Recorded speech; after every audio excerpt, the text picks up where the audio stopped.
grand oral RTBF le soir, Jacques Kremers. Madame, monsieur, bonjour, bienvenue dans le grand oral qui se penche aujourd'hui sur la place de la religion dans la cité à l'occasion d'un colloque, une agora citoyenne qui se déroule ce week-end à Bruxelles. Et celui que nous recevons aujourd'hui est l'un des orateurs.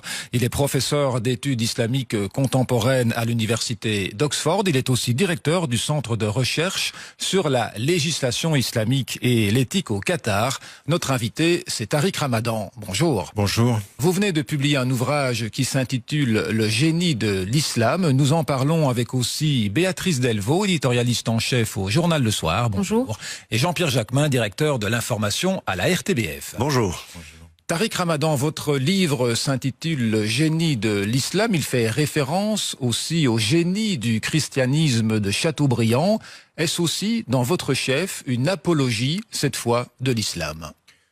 Non, c'est beaucoup plus une introduction et une explication de ce que l'islam est en tant que message, en tant que spiritualité et en tant que civilisation. Il ne s'agit absolument pas du tout de faire l'apologie d'eux, parce que d'ailleurs, dans le texte, où je m'adresse aussi au public musulman, je fais un travail très critique sur les idéaux qui sont beaux et les pratiques qui sont parfois contradictoires.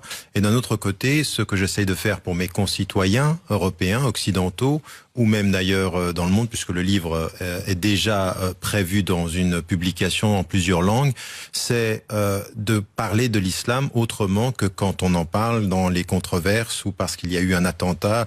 C'est ne pas m'arrêter à dire ce que l'islam n'est pas, mais essayer de dire ce que l'islam est au fond et qu'on ait une autre connaissance. Ce n'est quand même pas une critique de l'islam, c'est une critique de certains comportements, on y reviendra certainement, mais ce n'est pas une critique de l'islam. Ah ben non, moi je suis musulman, je suis croyant et je crois profondément. C'est une défense de l'islam. C'est une présentation. Et dans la présentation... assez positive.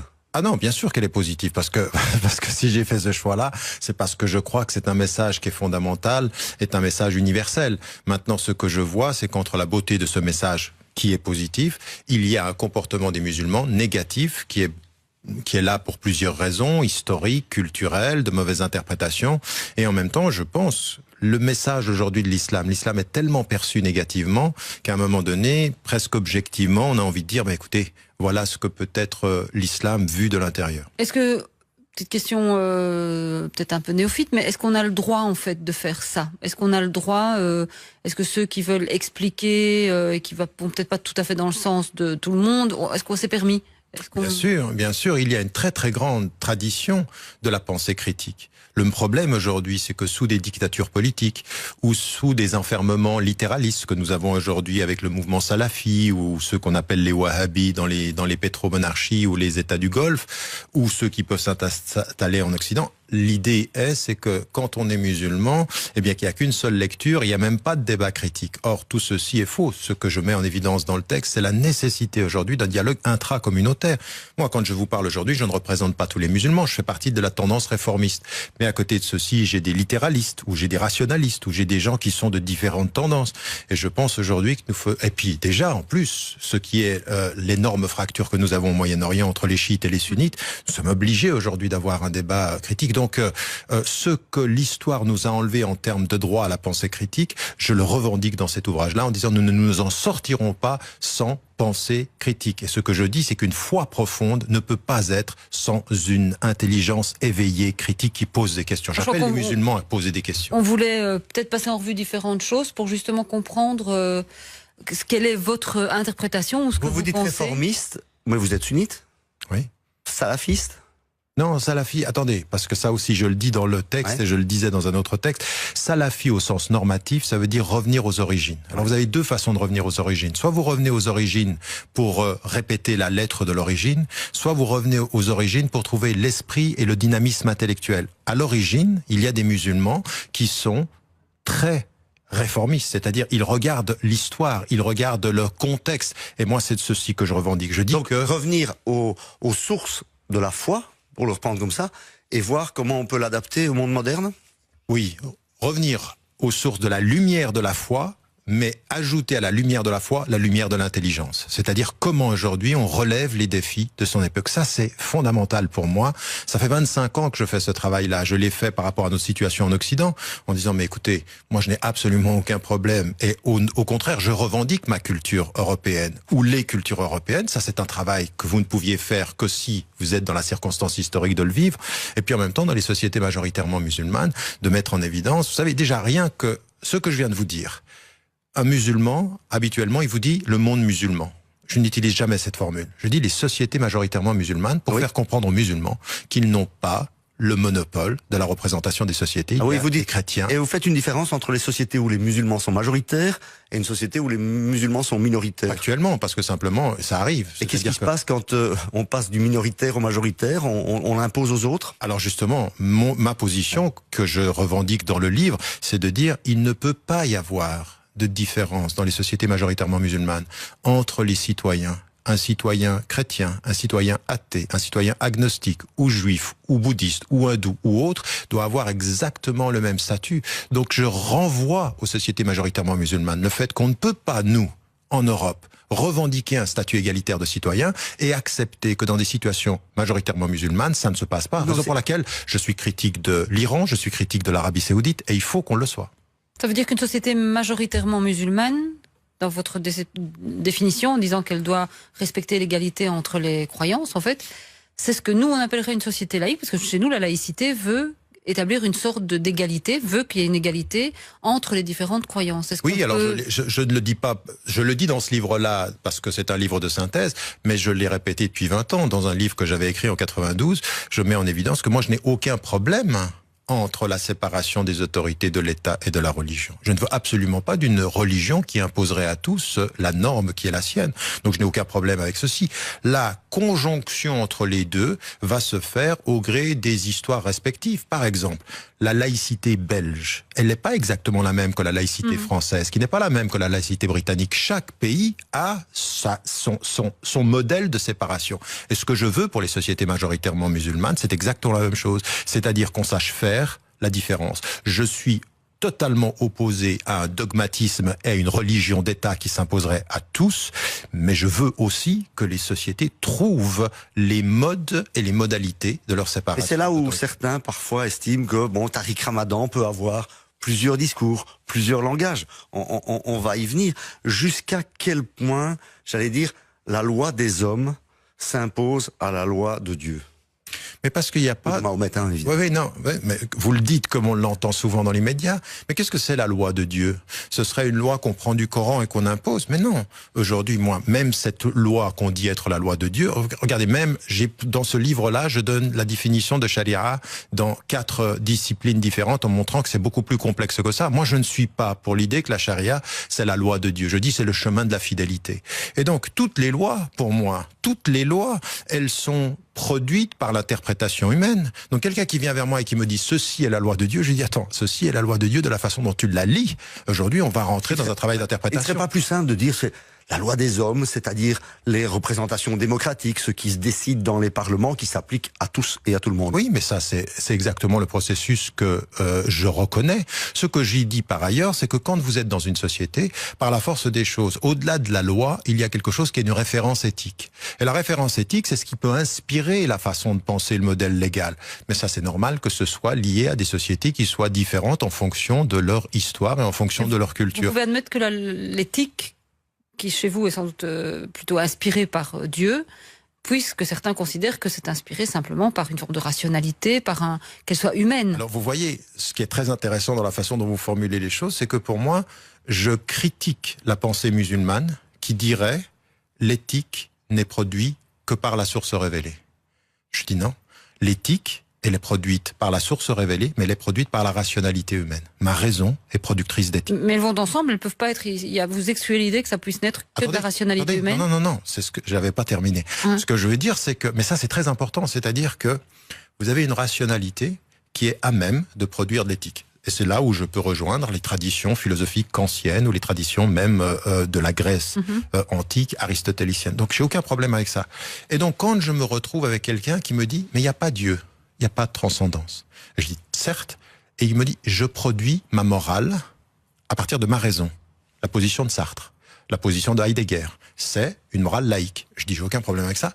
Et je vais même te dire une chose, j'ai parfois plus de proximité en termes d'éthique avec la pensée qui est une pensée de la morale laïque qu'avec d'autres pensées strictement religieuses, que ce soit dans le christianisme ou que ce soit même dans d'autres spiritualités.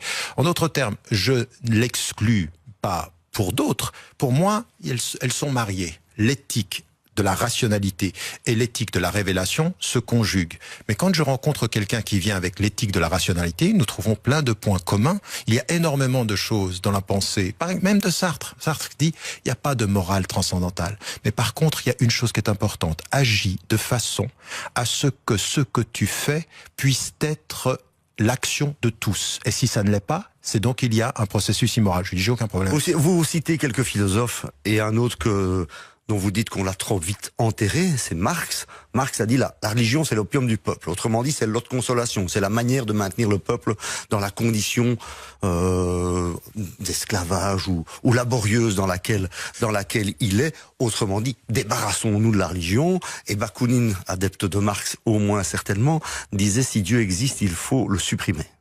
Il dit au conditionnel. Si Dieu existait, il faudrait s'en débarrasser. C'est un conditionnel. Oui, il va encore plus loin que moi. Il va encore plus loin que moi. Il doute même qu'on puisse dire qu'il puisse exister. Voilà. Peut-être que le conditionnel va plus loin que vous. Vous savez, je vais vous étonner. Vous connaissez le point commun qu'il y a entre Karl Marx et moi-même, étonnamment. Il y a un point commun. C'est qu'à un moment donné, quand Karl Marx dit un certain nombre de ces formules-là, on les réduit, on les sort de leur contexte. Karl Marx est extrêmement précis sur cette notion de la religion. Tout usage de la religion qui fait en sorte qu'un être humain devient l'objet de ces circonstances historiques, de l'infrastructure, et qu'on lui impose une suprastructure ou une superstructure, est un processus d'annihilation qui l'enivre, au sens de l'opium du peuple. Et là-dessus, je suis complètement d'accord avec lui. C'est-à-dire... Non, attendez. C'est une révélation, donc... C'est pas une révélation. Vous confirmez que la religion, c'est l'opium du peuple. Non. Quand la religion devient un moyen d'oppression, devient un moyen de dire... Donc pour vous, c'est un moyen de libération ? Ah oui, ça doit l'être. Je prépare, à l'heure où je vous parle là maintenant, je prépare un manifeste pour une théologie islamique de la libération. Parce que c'est ceux que j'ai rencontrés, moi, sur le terrain. Sur le thème de la théologie de la libération. Exactement, l'Amérique latine. Les évêques catholiques. Qu'est-ce qu'il dit ? Attends 2 minutes, c'est-à-dire quoi ? Ça veut dire quoi ? Ça veut dire qu'à partir d'un certain moment... Qu'est-ce que vous allez faire avec ce manifeste ? Qu'est-ce qu'il dit ?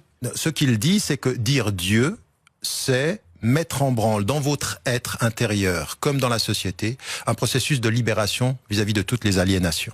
C'est-à-dire, par exemple, d'un point de vue personnel, la première des aliénations, c'est l'ego. Et l'ego, on peut l'attraper de plusieurs façons.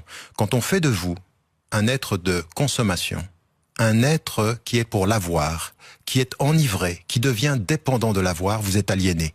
Le processus de libération spirituelle, c'est que vous deveniez sujet de ce que vous avez. Aujourd'hui, en l'occurrence, ceux qui sont aliénés peut-être par le fait de se revendiquer de Dieu sont des gens qui provoquent des actes criminels. Donc je veux dire... D'accord, non mais vous me posiez la question de quelle libération. Donc déjà ça, la libération spirituelle, elle est importante parce qu'il faut se libérer des consumérismes, il faut se libérer de tout ce qui nous enlève la capacité critique. Mais ensuite, il y a une autre chose. Est-ce qu'on ne devrait pas également se délivrer des curés, des imams, des docteurs de la foi, des islamologues, des théologues, de ceux qui nous disent comment on doit penser. J'allais dire de vous-même. Je serais en train de prôner l'auto-élimination de mon statut. Non. Je pense que c'est comme un enseignant.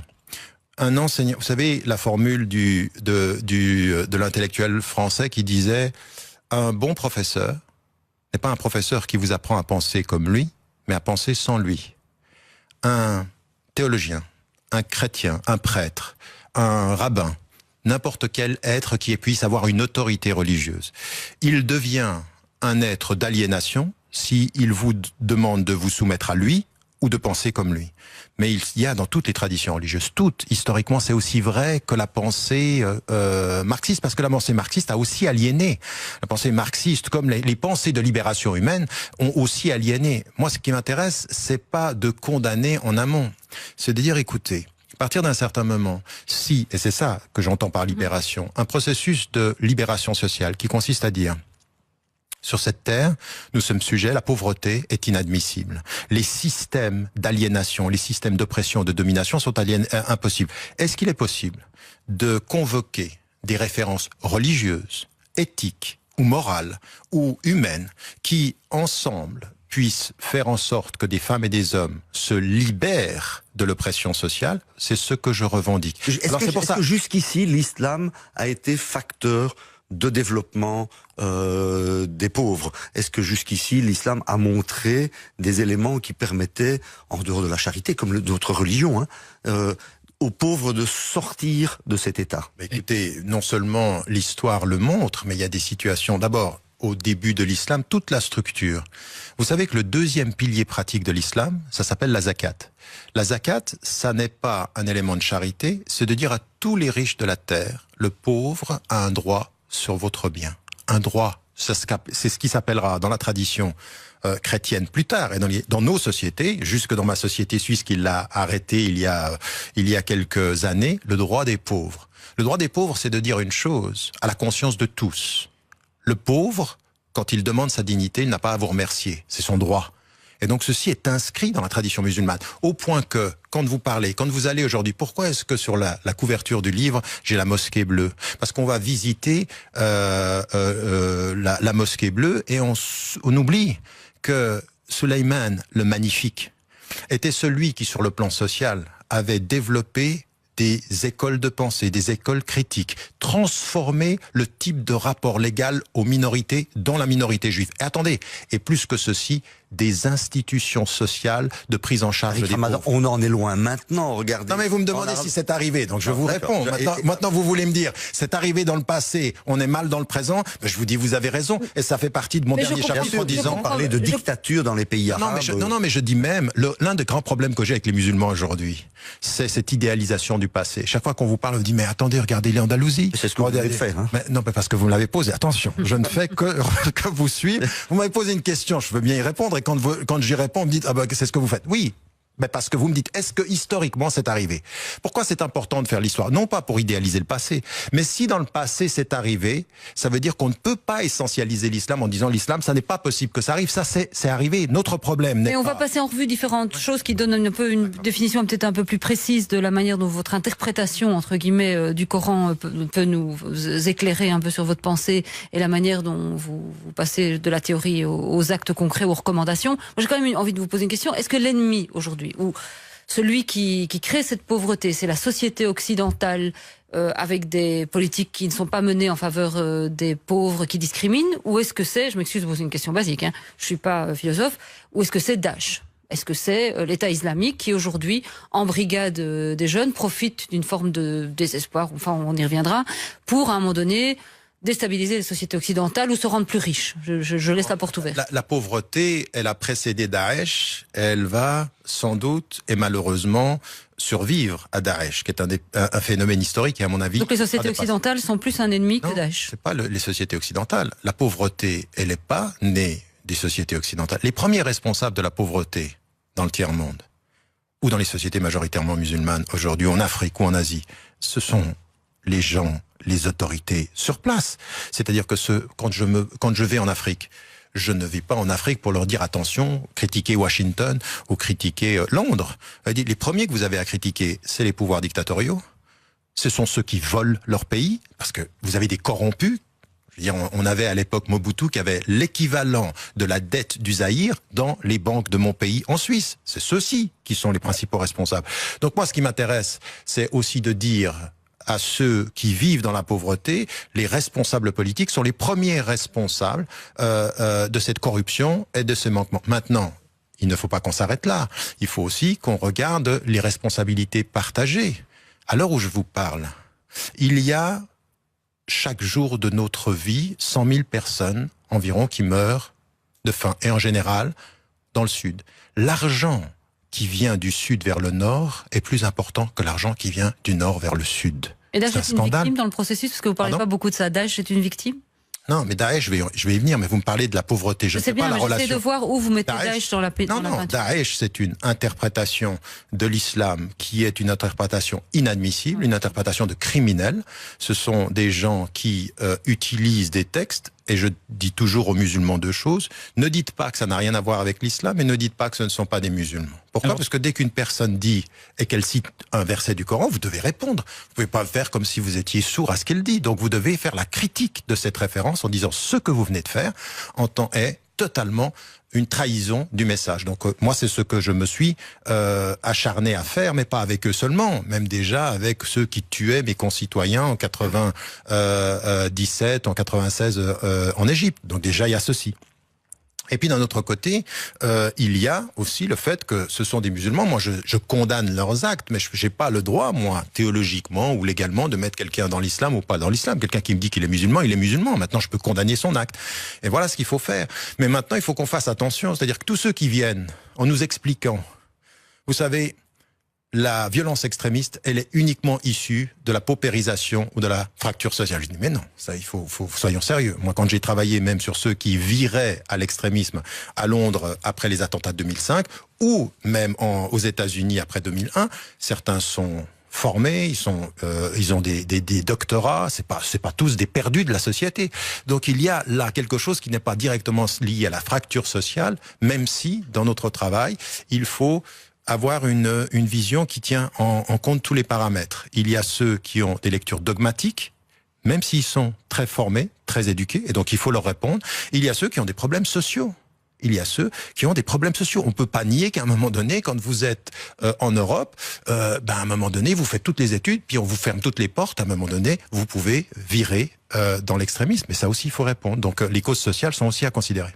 Tariq Ramadan, un sondage RTBF le soir, Ipsos, a révélé que auprès donc des sondés, c'est l'islam qui est la religion la plus intolérante. Comment expliquez-vous cette perception donc que l'on a de l'islam ? Mais vous pourriez l'expliquer autant que moi. Si vous regardez aujourd'hui ce qu'on voit tous les jours de notre vie à la télévision, moi je le dis même aux musulmans, je dis, si j'étais pas musulman et si je voyais ce que je vois ou j'entends ce que j'entends dans les médias, ben j'aurais peur, je serais le premier à avoir peur. Et donc, c'est les médias ou c'est la réalité ? Non, c'est les médias. Mais parce que c'est normal. Moi, je ne vous en veux pas de faire votre métier. Mais votre métier, quel est-il ? Le jour où votre métier sera de donner la réalité qui consiste à dire tous les trains qui viennent à l'heure, vous allez les couvrir médiatiquement, eh bien, vous ne pouvez pas le faire. Oui, parce que les médias... Non mais attendez. Les attentats de Paris, le Bataclan, Abaout, attendez. Les attentats à la Mosquée Bleue, elle est en couverture de votre livre, elle se retrouve. C'est la réalité. Non, c'est la réalité, mais ça concerne combien de personnes ? Combien de millions de personnes ? De combien de millions de personnes vous ne parlez jamais ? Qui vivent comme vous et moi, leur vie quotidienne, dans la paix ? Médiatiquement, c'est normal que l'on parle de ce qui ne va pas. On parle des trains qui n'arrivent pas à l'heure ou qui font un accident. C'est valable pour tout le monde. Non. Mais on avait ce même débat avec Jean-Paul II qui disait on ne reprend que mes petites phrases sur l'avortement ou le préservatif. Et nous, ça faisait partie du débat et ça fait partie des choses. Parler des trains qui arrivent à l'heure, renvoyer ça. Je trouve que c'est trop facile. De votre part, c'est trop facile. Est-ce que la réalité de ce qui se passe pour le moment avec des attaques, j'allais dire, peut-être pas quotidienne, mais tous les jours, est un problème de médias ou un problème de réalité dans une faction de l'islam? Non. Moi, la question qui m'est posée, c'est est-ce que la perception que l'islam est la religion la plus intolérante est explicable? Je vous l'explique en vous disant la couverture médiatique. Mais votre réponse, c'est les médias. Est-ce que ce n'est pas des actions qui sont laissez-moi terminer. L'islam? Non, si vous me coupez avant que je termine, vous n'aurez pas toute ma réponse. Vous aurez le bout de réponse qui vous sied. Ce que j'ai dit, c'est que les médias, de la façon dont on couvre les événements, et ça, c'est par la nature même des médias, donnent cette impression que chaque fois qu'on parle d'islam, on parle de violence et de mort. Il y a de la violence et de la mort? Oui. Est-ce qu'aujourd'hui, il y a un problème dans les sociétés majoritairement musulmanes? Est-ce qu'on doit régler ce problème? Oui. Vous serez le premier à considérer que ceci, je ne l'ai jamais nié et que je suis au front. Moi, ça fait 25 ans que je suis au front contre les lectures extrémistes, contre les lectures littéralistes et que j'en paye le prix. Parce que ça fait des années que je peux pas rentrer en Arabie Saoudite, parce que ça fait des années que j'ai pas pu rentrer dans 6 pays majoritairement musulmans parce que j'ai critiqué les dictatures. Faut pas simplement penser qu'à un moment donné, j'ai pu être interdit d'entrer aux États-Unis. Soit dit entre nous, pour moi, c'était réglé, mais pour moi, c'était un honneur. Être interdit des États-Unis sous Bush, c'est un honneur. J'ai aucun problème avec cet homme-là d'être interdit par rapport à cette idéologie-là. Mais ce qui m'intéresse aujourd'hui, c'est de dire, bah oui, ça existe. Mais maintenant, est-ce que ces événements-là ont tout dit de l'islam? On tout dit des musulmans. Mais non, mais parce que... Mais cette semaine encore, dans notre émission, en prime time, dans une émission qui s'appelle Question à la Une, on a montré les ségrégations à l'embauche, on a montré les difficultés de choses. Je peux vous poser une question. La frustration. Je peux inverser. Je ne sais pas si je vais pouvoir vous répondre. Je peux inverser pendant 30 secondes. Non, ça c'est pas encore, non. Pas ça. Une petite question. la perception de la majorité des Belges ou des Européens, c'est que l'islam est la religion la plus intolérante du monde. Suivi de près par Je vous poser une question religion à vous, qui êtes journaliste et qui vous pouvez travailler. Est-ce que pour vous, l'islam est la religion la plus intolérante du monde? Alors moi je vais empêcher que ce se pratique parce que c'est pas l'interview, on n'est pas en train d'interviewer Jean-Pierre. Je ne suis pas un théologue et je ne peux pas vous répondre dans les détails, ni sur la Bible, ni sur le Coran. Attendez, ni si sur... vous voyez, Voilà. vous venez de répondre exactement comme je le voulais. Ouais. Le seul fait que vous me disiez « je ne peux pas répondre », ça veut dire que l'évidence pour la majorité de la perception de ceux qui ont été questionnés n'est pas une évidence pour vous. Vous suspendez votre jugement parce qu'il se pourrait Je dirais que la perception qu'au nom de n'est pas la l'islam, il se commet réellement, quasi quotidiennement, des actes d'une violence extrême dans le monde actuel. Moi je vais, On est bien d'accord. Et au nom d'intérêts économiques et géostratégiques, il se commet aujourd'hui dans le monde des meurtres et des assassinats qui sont absolument intolérables. C'est l'intervention internationale en Syrie que vous stigmatisez là, par exemple. Mais oh là là, mais non. L'intervention. La non-intervention. Je prends mon rôle. Hein. La non-intervention pendant des années en Syrie, mais les interventions en Libye, les interventions sur lesquelles vous vous rendez compte que personne ne dit rien sur ce qui est en train de se passer au Yémen à l'heure actuelle, où il y a des gens qui sont en train de mourir et qui sont des innocents, les dommages collatéraux, ce qui est en train de se passer en Irak, qu'on a normalisé. À partir d'un certain moment, on ne peut pas simplement regarder au nom de l'islam, mais au nom de nos intérêts, on a laissé combien de gens mourir? Au nom de nos intérêts, on laisse combien de Palestiniens mourir? Au nom de nos intérêts. Les intérêts occidentaux. Pardon? Les intérêts occidentaux, mais même aussi les intérêts de certains États majoritairement musulmans. Alors est-ce qu'au nom de nos intérêts, on doit renouer avec l'Iran et oublier peut-être qu'il y a là aussi des choses qui se pratiquent Non mais je vous pose la question. Vous trouvez qu'il faudrait faire quoi? En fait, on n'aurait pas dû recevoir Rouhani, la France n'aurait pas dû. Comment est-ce qu'on gère cette relation Vous savez, le fait d'avoir mis l'Iran au banc et maintenant de le réintégrer, il y a plusieurs considérations. Des considérations géostratégiques. Regardez. On vient de le réintégrer dans la communauté internationale. Il se passe pas 3 semaines qu'il est déjà en train de signer des contrats et donc il y a beaucoup d'argent en jeu. Ajoutez à cela il a un rôle extrêmement important au Moyen-Orient maintenant dans le contre-pouvoir vis-à-vis, exactement, avec l'Arabie Saoudite, mais surtout aussi avec les Russes et avec les Chinois. Donc il y a une réalité. Je veux dire, tous nos discours sur le Moyen-Orient aujourd'hui, qui ont l'air de discuter uniquement du fait politique, la démocratisation, les printemps arabes, et qui semblent ne pas du tout tenir compte des éléments économiques et géostratégiques qui sont en cours, parce qu'aujourd'hui, ce qui est réellement l'enjeu ici, c'est les questions économiques, c'est-à-dire la pénétration de la Chine au Moyen-Orient a été multipliée par 8 sur 10 ans. Je veux dire, c'est ça qu'on compte. Et aujourd'hui, les Américains sont tenus à la gorge par l'économie chinoise. Donc il faut quand même qu'on se rende compte que les enjeux sont ici. Alors, quand on vient vers moi et qu'on me dit « Ah, ben c'est uniquement sur le nucléaire qu'on a renoué avec l'Iran », c'est me prendre pour un imbécile et vous avec. Donc en l'occurrence, c'est pas vrai. Les situations sont beaucoup plus importantes que cela. Mais moi, ce que j'aimerais aujourd'hui, c'est qu'au lieu qu'après ce qui se passe en France, qu'on doit condamner avec la plus ferme, le Bataclan et le Bataclan et Charlie, qu'on doit condamner, mais qu'on nous dise que la réponse est d'aller bombarder les Syriens avec le lot de dommages collatéraux et qu'on nous dit ça c'est la solution. Non. Et c'est quoi pour vous la solution, Tariq Ramadan, la solution au conflit syrien dont on commémore aujourd'hui le 5e anniversaire, donc 5 ans de conflit. Comment on sort de ce conflit qui cristallise des oppositions entre sunnites et chiites? D'abord, ce que j'aimerais, c'est que nous, en tant que citoyens, on ait un discours extrêmement clair sur 2 choses. Le fait qu'il faut que ce conflit cesse et que de là où nous sommes, les réfugiés qui quittent l'horreur, nous ayons la décence de les recevoir. Au moins ça. Au moins qu'on ait la décence. D'un autre côté, de dire à nos gouvernements, arrêtez aujourd'hui de nous faire croire que la force telle qu'elle se présente, ce sera la solution.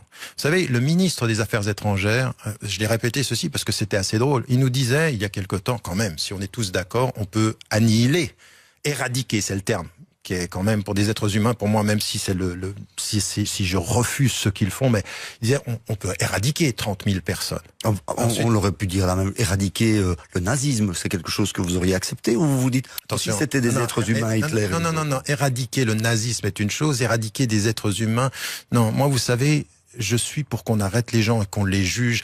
Je n'aime pas cette idée. Je sais pas pour vous, mais pour moi, l'idée d'envoyer des bombes et de tuer, de massacrer des gens, ça me choque. Alors, quelle est la manière de circonvenir Daesh? Parce que c'est ça la question. La question, pour poursuivre, pour moi, c'était de le dire, on nous a dit, ils sont 30 000, on en a tué 22 000, et aujourd'hui, on nous apprend qu'ils sont 60 000. Donc, en l'occurrence, depuis qu'on a lancé, et là-dessus, Villepin, l'ancien Premier ministre français, a raison, il dit, faire la guerre contre le terrorisme, selon la formule qui a été lancée par Bush, n'a fait, depuis 2001, que multiplier les expressions terroristes partout dans le monde. C'est vrai en Afghanistan, c'est vrai au Mali, c'est vrai en Irak.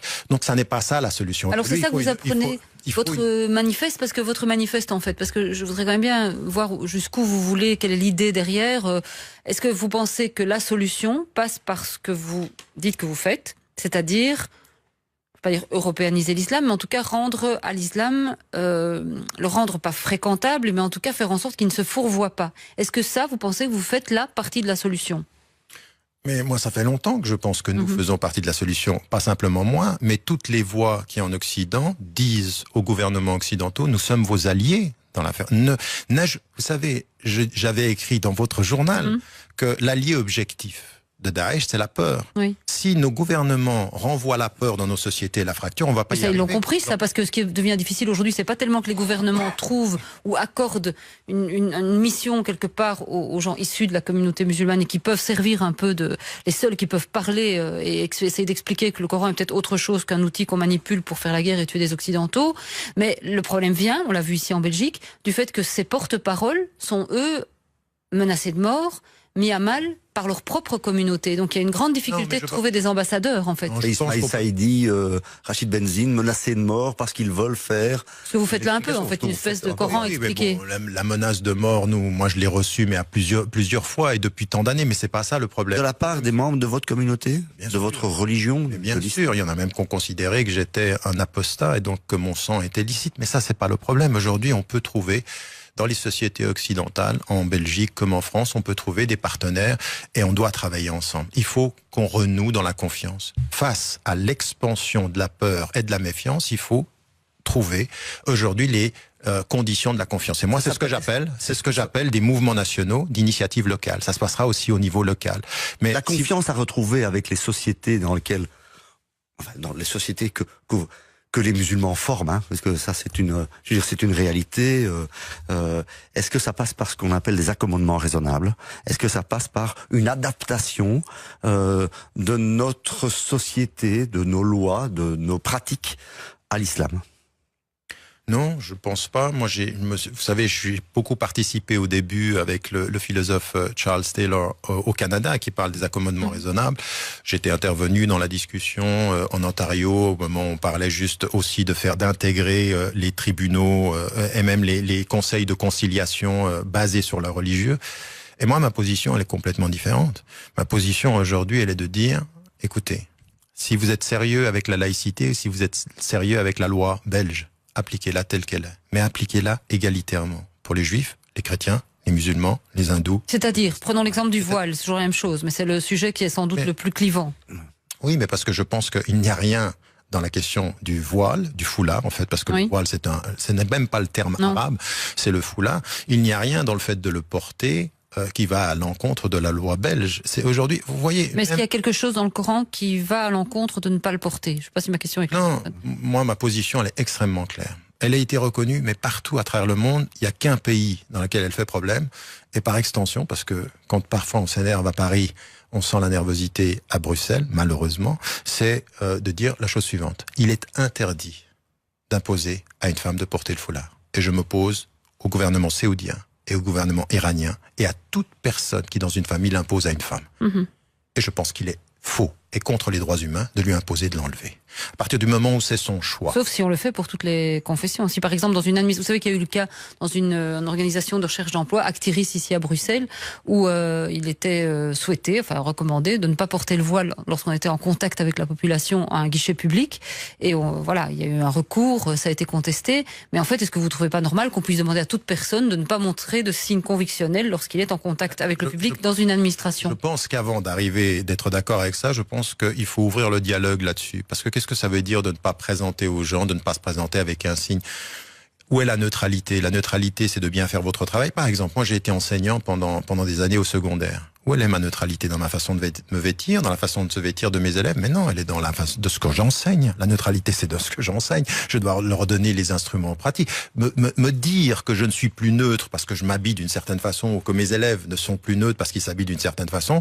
Alors j'irais jusqu'à ce que disait Régis Debray à l'époque, c'est de dire, vous enlevez tous les signes qui rapportent aux multinationales. Plus de t-shirt Nike, plus de t-shirt Coca-Cola, plus rien. Et comme ça, on est. Alors pourquoi? Il y a peu de monde il y a des gens qui tuent au nom de la religion, il y en a peu qui tuent, en tout cas. Pardon. Au nom de Nike et de. Pardon, Nike ne tue. Nike. Alors vous n'avez pas suivi ce qu'il en était des multinationales et de leur façon de traiter. Il y a personne qui portant un t-shirt Nike arrive et décapite des gens. Donc. D'accord. Mais combien, madame, pour pouvoir avoir des t-shirts et des chaussures de gym Nike, travaillent 14 heures par jour pour moins d'$1. Il y a des tribunaux pour régler cela. Non, ils sont pas, justement, et vous le savez bien, dans les sociétés du tiers-monde jusqu'en Philippines, il y a des gens qui sont traités comme des esclaves. Mais je dis voile, vous me répondez t-shirt. Donc non.